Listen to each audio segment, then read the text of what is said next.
On April 8th of this year, the Madison High School celebrated the Day of Silence. This event was organized by the GSA, which stands for the Gender and Sexuality Alliance Club in school.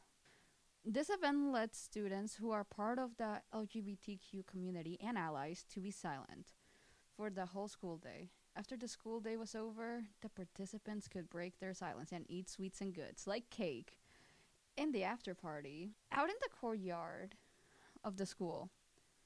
The Day of Silence is promoted by GLSEN, and it is a national student led showcase where LGBTQ youth and allies around the world they take a bout of silence to protest the harassment and discrimination of LGBTQ students in the school system. Its goal is to spread awareness of these things that occur to people just for being part of the LGBTQ community.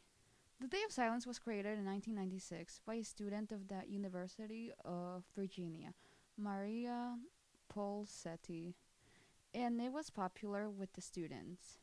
In just 1 year after it was created, it went national, with more than 100 schools participating in this event.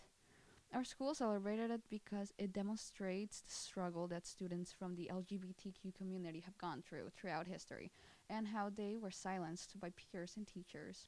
It is to spread awareness of what people of the LGBTQ community had to go through in order to make the change in the world and be accepted.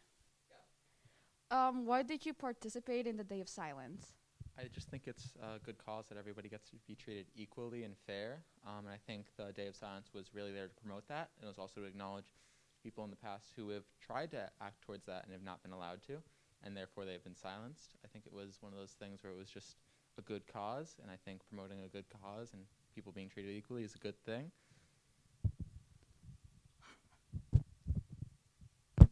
Um, what did you think about the Day of Silence? I actually liked it a lot. I thought it was, once again, representing a good cause, and it was good to see the whole MHS community come together. I also thought it was quite entertaining to watch people try to communicate with one another using phones or like notepads, just kind of getting around the whole inability to talk, but also persevering as people who were oppressed had to do, where they couldn't directly communicate, but they had to find ways to talk to each other and reach out to each other.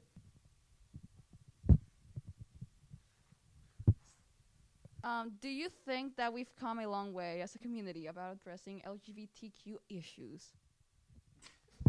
Answer the question. I think yes, we have a long way to go, but we've also come a long way, in the sense that I think there's always more people to be educated, and until we kind of set up the foundations from I think early age that it's okay to be who you are, we're always going to have people who don't believe that, like Celeste Arbelez. Um, just kidding. Celeste is very accepting, as long as you're not tall and ginger. Um, anyway, I think overall, yes, we've come a long way, but we also have a long way to go.